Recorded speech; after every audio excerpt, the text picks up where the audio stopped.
Саламатсыздарбы окуучулар, физика сабагына кош келиңер. Бүгүн биз жана тарауды бастайбыз. Биздин өтөтүн тарау 4-тарау электростатика негиздери.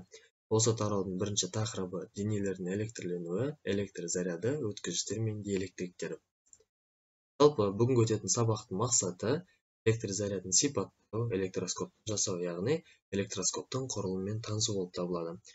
Үйкөлүш жана индукция аркылуу электрлөнүү кубулушун түшүндүрүү, сонун катар электрлөнүүнүн оң жана терс таасирине мисалдар келтирүүдө үйрөнөтүн боласыңдар. Эми жалпы осы тараудагы физика терминдерин казак, орус жана агылшын тилдериндеги минимумдарын даптерге жазып, жаттап жүрөбүз. Ал энди бизде эксперимент тайм деп аталады. Сен билесиңби? Ягни осы убакытка чейин сендер пластмасса таракты немесе каламды алып, оны шашка, жүн матага үйкөлөп, содан кийин оны кагаздын усакталган кыйындыларына жакындаткан болсоңдар, онда сол кагаздын усакталган кыйындылары осы таракка немесе каламга карай тартыла баштайт, ягни жабыса баштайтынын байкаган чыгарсыңдар. Бул экспериментти жасап көрмөгөн болсоңдар, онда азыр өздөрүнүн жасап көрүүлөрүнө болот. Сол сыяктуу зертканада, мисалга эбонит немесе шыны таякчаларын кийимге немесе башка бир жүн, мисалга жибек матага үйкөлөп, содан кийин оны кагаз кыйкымдыларына жакындататын болсак, олар да жабыса баштайтынын байкайды экенбиз. Энди бизге сурак туурайт. Эмне себепте олар тартыла баштайт, эмнеге жабыса баштайт деп. Ягни заттардын янтар дегенибиз катайган агач шайырына тартылатын кубулуштун эртедеги грек калымдары электрлөнүү деп атаган экен. Өйткөнү янтар грек тилинде электр немесе электрон деп аталады. Міне сондуктан башка заттардын янтарга окшоп өздөрүнө ар түрлүү кыйкымдарды тартуу кубулушун олардын янтарлануу, ягни электрлөнүү деп аталып кеткен экен. Сонда жалпы денелердин заттарды өзүнө тартуу касиетине ээ болгон кубулуш бизде электрлөнүү деп аталат экен. Энди осы дене затка тартылгандан кийин міндетті түрдө олардын араларында белгилүү бир күч пайда болот. Ягни сол пайда болотун күч бизде электр күчү деген атауга ээ. Электрлөнүүгө ар качанда эки дене катышады және олардын экөөү да бизде электрленет. Жалпы электрлөнүү эмне экенин таанышкан болсак, энди электрлөнүүнүн тасирлерин караштырып өтөйүк. Көптөгөн тажрыйбелер денелерди жанастырып, бири-бирине үйкөгөн кезде олардын электрлөнүүнүн эки түрү болотундугун көрсөтөт экен. Биринчиси денелерди үйкөлүш аркылуу электрлендирүү. Ягни бул жерде карайтын болсак, бир колуна эбонит таякчасын алып, экинчи колуна бизде полиэтилен немесе жибек матаны, жүн матаны алып, олар бири-бирине үйкөйтүн болсак, онда эки денемиз де бизде эки түрлүү зарядталат экен. Ягни электрленет. Бул бизде үйкөлүш аркылуу электрленүү болуп табылат. Буга жанагы биздин таракты шашка үйкөгөнүбүз сыяктуу, каламды жүн матага үйкөгөнүбүз сыяктуу осуларды жаткызууга болот экен. Ал экинчиден денелерди әсер аркылуу, ягни индукция аркылуу электрлендирүү болуп табылат.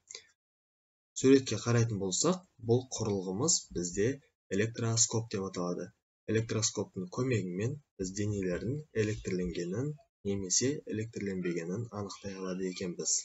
Ягни эбонит таякчасын немесе шыны таякчаны электрлендирип, оны осы электроскопко жакындататын болсак, онда осы курулгунун ичиндеги эки тилчеси бири-биринен алчактай баштайт экен, ягни ачыла баштайт. Бул дегенimiz осы дененин электрленгенин көрсөтүп отур. Енді осы айтканыбыздын бәрін толықтай түсіну үшін мына видеоға назар аударайық, және де сол видеодан кім не түсінді, соны қорытындылай өздерін айтып өтсеңдер. Құрғақ жібек жіпке эбонит таяқшасын іліп қойып, оны жүн матамен электрлейміз. Оған екінші электрленген эбонит таяқшаны жақындатамыз. Таяқшалар бір-бірінен тебіледі. Егерде жіпкеленген эбонит таяқшаға жібекке үйкөлген шыны таяқшаны жақындатсақ, онда таяқшалар бір-біріне тартылады. Егерде екі электрометрді алсақ, оның бірі электрленген, ал екіншісі электрленбеген болса, электрометрлерді оқшауланған тұтқасы бар металл білікпен жалғастырсақ, аспаптар арасында электр зарядтарының тепе-тең үлестірілгенін көреміз. электрометрлердің бірін қолды тигізіп разрядтаймыз. Осыдан кейін электрометрлерді қайтадан металл білікпен жалғастырамыз. Қалған заряд тағы да тең екі бөлікке бөлінеді.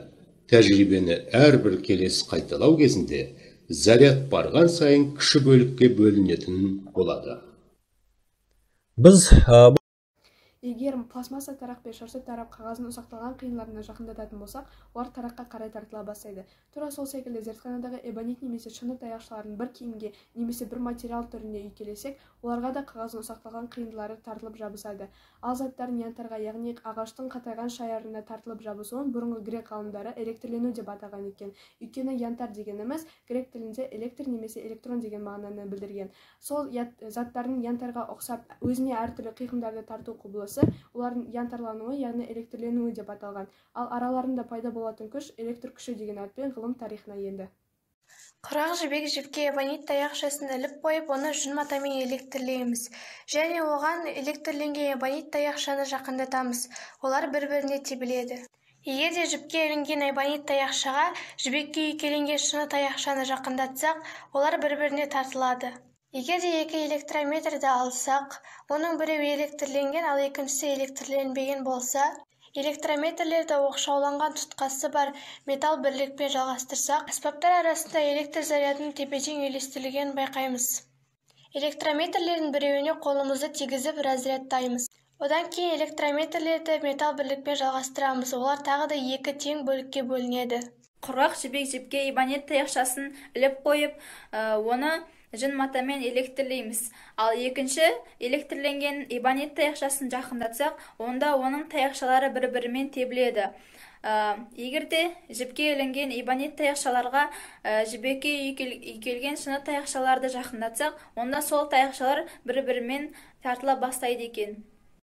Егерде екі электрометрлерді алсақ, оның біреуі электрленген, ал екіншісі электрленбеген болса, онда электрометрлерді оқшауланған тұтқасы бар металл бірлікпен жалғастырсақ, аспаптар арасында электр зарядтарының тепе-тең үйлестірілгенін көреміз. Электрометрлерді бірін қолын тигізіп разрядтаймыз. Одан кейін электрометрлерді қайтадан металл бірлікпен жалғастырсақ, қалған разрядтары тағы да екі тең бөлікке бөлінеді.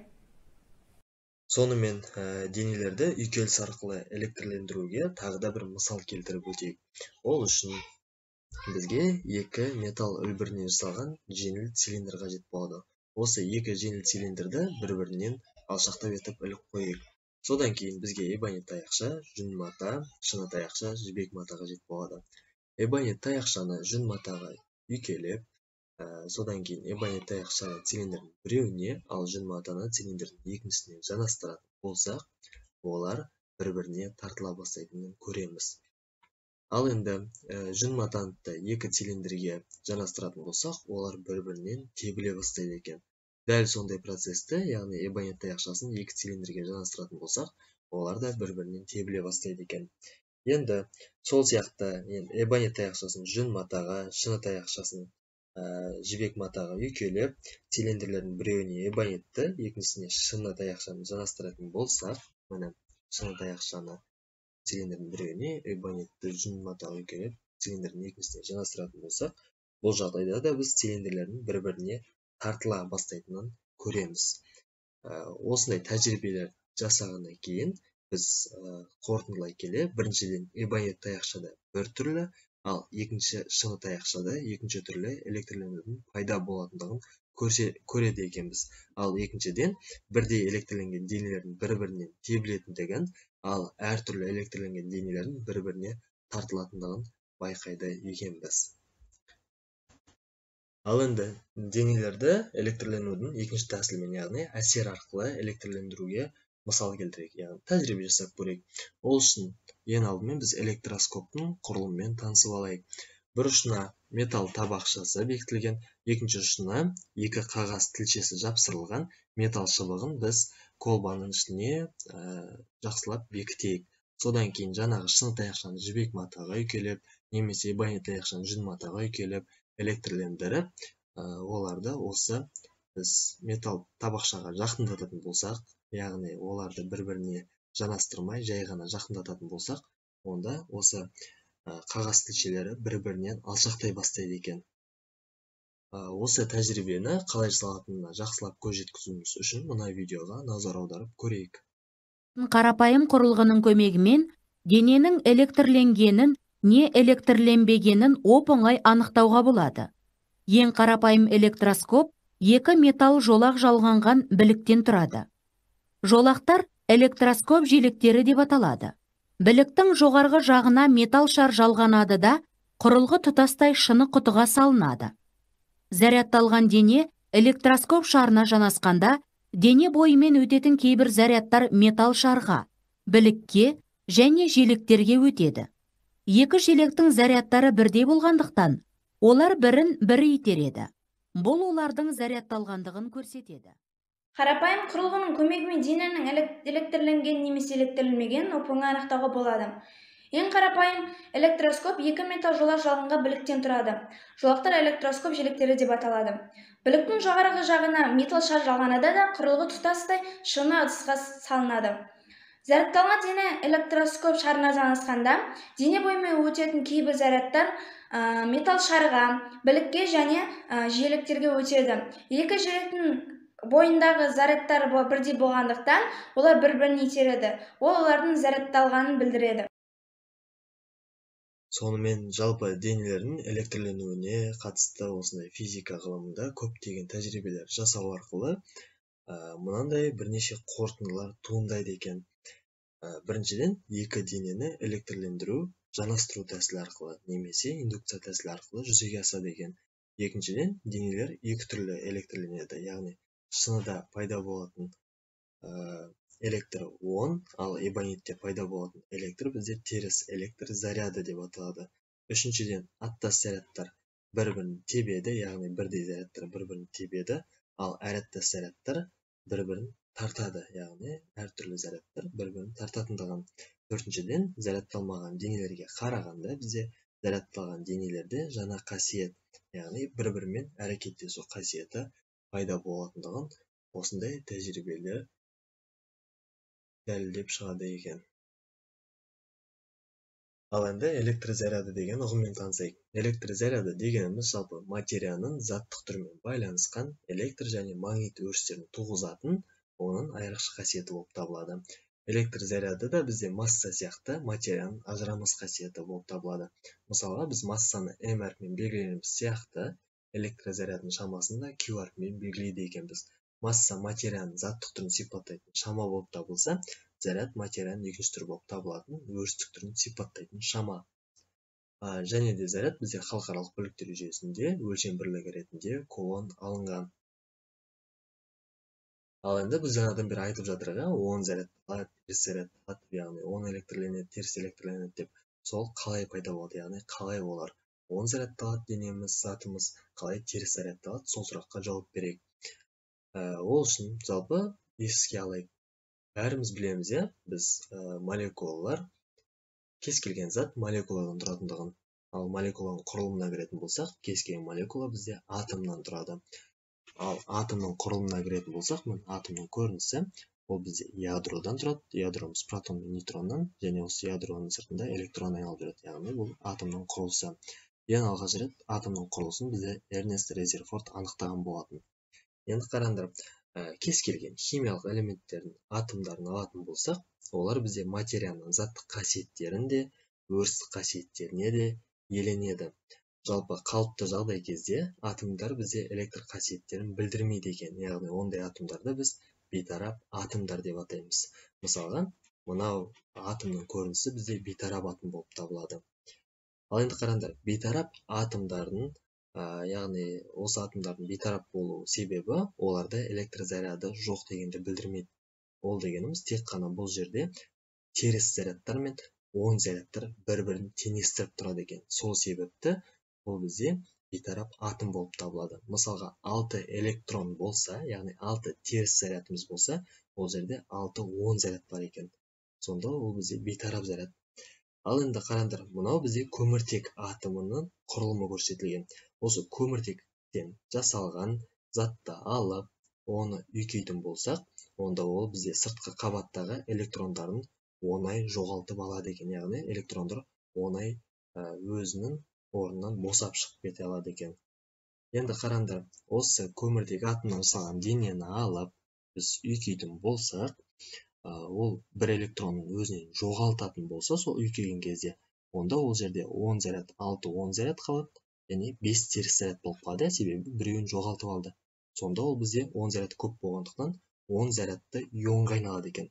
Ал керісінше ол босаған электронды өзіне қосып алатын болса, онда ол жерде керісінше 7 электрон, 6 бізде протон болады екен. Сонда ол дегеніміз бізде теріс зарядты ионға айналады екен. Міне, осылайша біздің денелеріміз, заттарымыз 10 зарядталады және де теріс зарядталады. Зарядталған бөлшектерді өз бойынан өткізе алатын да және де өткізе алмайтын да денелер мен заттар бар. Электр зарядын өткізетін немесе өткізбейтін денелерді анықтау үшін біз тағы да тәжірибе жасап көреміз. Ол тәжірибені жасап көрмеу үшін, мысалға, өз бойынан электр зарядын өткізе алатын денелерді біз өткізгіштер деп атаймыз. Мысалға, оған металдар жатады, тұздардың судағы ерітінділері жатады, мысалы, қышқылдар, сілтілер, көмір, мыс, соларды жатқызуға болады екен, яғни олар бізде жақсы өткізгіштер болып табылады. Ал енді диэлектриктер дегеніміз, ол бізде электр тоғын өз бойынан өткізе алмайтын заттарды айтады екенбіз. Оған мысал ретінде каучукты, фарфор, шыныны, мысалға, кварц, соларды жатқыза алады екенбіз. Керосин, мысалға. Және де сонымен қатар өткізгіштер мен диэлектриктердің аралық қасиеттеріне иеленетін шала өткізгіштер де бар. Оларға германий, кремний, селен, тағы да басқаларын жатады екен. Ал енді тәжірибе жасап көрейік. Ол үшін электр зарядын өлшейтін 2 градиурленген электроскопты аламыз. Бұл электроскоптың бір түрі болып табылатын электрометр деп аталады. Бұның ерекшелігі тілшесі бар және де шкаласы бар. Яғни бұл заряд пайда болса, тілшесі бастапқы күйінен ауытқиды екен, яғни өзгеріп отырады. Енді қараңдар, біз 2 электрометрді аламыз. Сөйтеміз де, оның біреуін зарядтайық, содан кейін оны металл шыбықты алып, яғни өткізгіше, осы екеуін осы металл шыбығы арқылы бір-бірін жалғастырып жанастырамыз. Сонда біріншісі электрометрде бізде 4 заряд бар, мысалға, металл шыбықпен жанастырған кезде осы 4 заряд жартысы теңдей етіп екіншісіне бөлінеді екен. Көрдіңдер ме? Яғни біздің металл шыбығымыз электр өткізгішке жатады, яғни өз бойынан электр тоғын, зарядты жақсы өткізе алады. Ал енді осы тәжірибені тағы жасап көрейік, бірақ та біз металл шыбықты емес, бұл жерде жаңағы құрғақ ағашты алайық, немесе шыны таяқшаны алайық. Шыны таяқшаны алып, дәл осы тәжірибені жасап көретін болсақ, онда біздегі бағанағы бастапқы бірінші электрометр өз зарядтарын сақтап қалады, ал екінші электрометрде ешқандай өзгеріс байқалмайды екен. Ол дегеніміз біздегі жаңағы шыны таяқшамыз немесе құрғақ ағаш таяқшамыз өз бойынан электр зарядтарын өткізбейді, яғни диэлектриктер болып табылады екен олар. Көрдіңдер ме? Яғни осындай тәжірибе жасау арқылы біз қай дененің, қай заттың өз бойынан электр зарядын өткізе алатындығын немесе өткізе алмайтындығын анықтауымызға болады екен. Енді бұл тәжірибеден біз байқайтынымыз зарядтың бөлінуі, яғни біріншісінен екіншісіне бөліне алатындығын, және де олар қалай орын ауыстыру қасиеттеріне ие екенін байқап отыр. Сонымен жалпы біз электрондардың, зарядтардың жаңағы орын ауыстыру және де бөліну қасиеттеріне ие екеніне көз жеткіздік. Ал енді сол электрондардың, зарядтардың бөліну кезінде, орын ауыстыру кезінде олардың реттелген қозғалысын біз электр тоғы деп атайды екенбіз. Сонымен бүгінгі сабақ осымен аяқталды. Ал енді біз осы тақырыпқа байланысты сұрақ-жауап. Бірінші сұрағымыз металл гильза зарядының таңбасын анықтаңдар. Яғни мына жерде металл гильза тұр, оған эбонит таяқшасын жақындату арқылы суретте көрсетілген, яғни бізде эбонит таяқшалардың зарядтары да беріліп қойған, сол арқылы біз гильзаның зарядын анықтау керекпіз. Ал екіншіден, бейтарап атомның 4 электроны бар, осы атомның ядросында қанша электрон бар дейді. Осы екі сұраққа қане оқушылар кім жауап береді екен? Бірінші сұрақ, металл гильза зарядының таңбасын анықтаңдар. Бұл жерде эбонит таяқшасын ұстап тұр, яғни ол электрленген. Оны металл гильзасымен жақындатқан кезде екеуі бір-біріне тебіле бастайды. Себебі екеуі теріс зарядталған. Сол себепті осындай реакция болады. Екінші сурет, эбонит таяқшасына металл гильзамызды жақындатқан кезде ол екеуі бір-біріне қарай тартыла бастайды. Неге бұндай реакция жүрді? Себебі эбонит таяқшасы оң зарядталған. Екінші сұрақ, бейтарап атомның 4 электроны бар. Осы атомның ядросында қанша электрон бар? Мысалға, бейтарап орта болған кезде қанша электрон болса, сонша протон болады. Сонда атомның ядросында 4 электрон бар. Енді бізде шағын эксперименттік тапсырма. Осы эксперименттік тапсырманы өздерін үйде орындап көрсеңдер болады. Және сол орындағандарында видеоға түсіріп, маған көрсетсеңдер, онымен қосымша сендер балға бағаланатын боласыңдар. Бірінші тапсырмамыз үрленген екі шарды алып, газетке үйкелеңдер. Оларды ұзын жібек-жіпке байлап, қатарластыра іліп қойыңдар. Олардың бір-бірінен тебілетіндігіне көз жеткізіңдер. Яғни біздің жаңа жасаған тәжірибе сияқты екі жұқа металлды алып, біз не істедік? Оларды іліп қойып, ол жерге екі түрлі зарядталған денелерді жанастырған кезде бір-біріне тебілетіндігін, бірдей денелерді жанастырған кезде тартылатындығын байқаған болатынбыз. Яғни сол сияқты өздерінің шармен бұл жерде экспериментті жасап көрсеңдер болады. Екіншіден, пластмассадан жасалған сызғышты немесе тарақты су конаға үйкелеп, электрлендіріп алыңдар да краннан немесе шайнектен сызаттап аққан суға жақындатыңдар. Сызаттап аққан су сызғышқа, тараққа қарай тартылатынын көріңдер дейді. Үшіншіден, үрленген шарларды алып, газетке үйкелеңдер де бөлме төбесіне жақындатыңдар. Шардың төбеге жабысып, ұзақ тұратын, одан кейін төмен түсетін бақылаңдар. Яғни шынымен де егер шашқа, мысалға, құрғақ шашқа үйкелеп, оны тамның төбесіне жақындататын болсаңдар, ол тамның төбесіне негізі жабысады. Осы тәжірибелерді өздерің үйде жасап көрсеңдер болады. Сонымен оқушылар, біздің бүгінгі сабағымыз осымен аяқталды. Назарларына рахмет.